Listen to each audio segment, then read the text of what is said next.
Which brand names sound like they're in the adult industry but they're not? Dick's. BJ's, it's a wholesale club. And a brew house. Not too far from where I live, there's a BJ's and a Dick's side by side. X. Thrustmaster. Come and go. We used to call our local one the Jizz and Jet, now it's a Casey's. Load King, a Canadian manufacturer of semi-trailers. Bengay. Scrub Daddy. Cummins, Duramax, and Powerstroke. Diesel trucks in general seem to try pretty hard at that sort of thing. Johnson & Johnson. What are your sexual regrets? Not picking up on the very obvious hint. I was at a party freshman year of college and I was talking to a girl I was acquainted with on the couch. We kissed and she said, "You're taking me home tonight."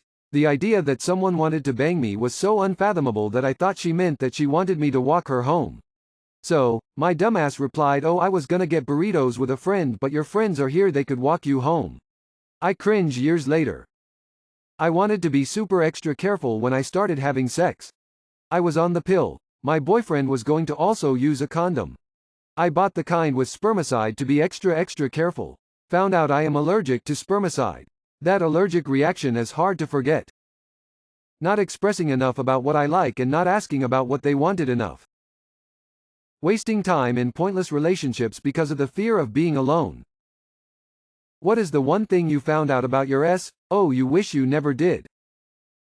She drunkenly admitted to her friends that her ex-boyfriend was the one and she'll never get over him.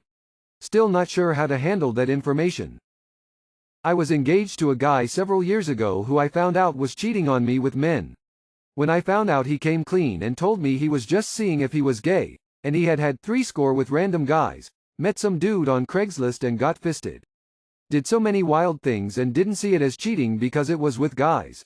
Several weeks before I found out, we were in Japan, where he had proposed. One night in this lovely hotel he calls me into the bathroom, "Babe, come see what I can do."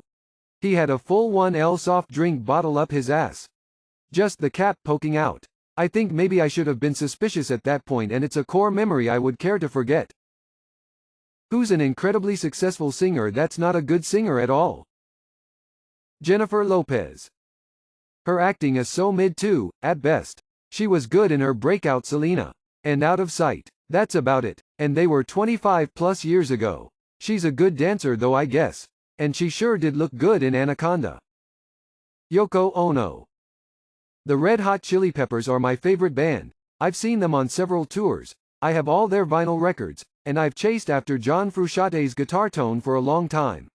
That said, Anthony Kiedis is not a good singer at all by his own admission, but he's perfect for the band and the music they make. I mean, Paula Abdul was a judge on American Idol. Her voice is absolutely terrible. Nobel laureate Bob Dylan. Which is the best HBO's TV show of all time? Chernobyl or Band of Brothers? Chernobyl was great. Sopranos. Band of Brothers for me personally is one of the best television shows I've ever seen with my own 2 eyes. So it's probably that for me. But HBO does so well with their productions that I wouldn't argue with anyone if they thought another was better. How has no one said Succession yet? Shit is a fucking masterpiece. The Wire. Everybody hates on it now, but Game of Thrones seasons 1 to 5 were amazing. It cannot be overstated how much a cultural phenomenon it was. GOT would be the hands-down correct answer if it didn't end with such a wet steaming plop. Rome. It's a tragedy that there were only 2 seasons. True Detective Season 1 for me is peak HBO.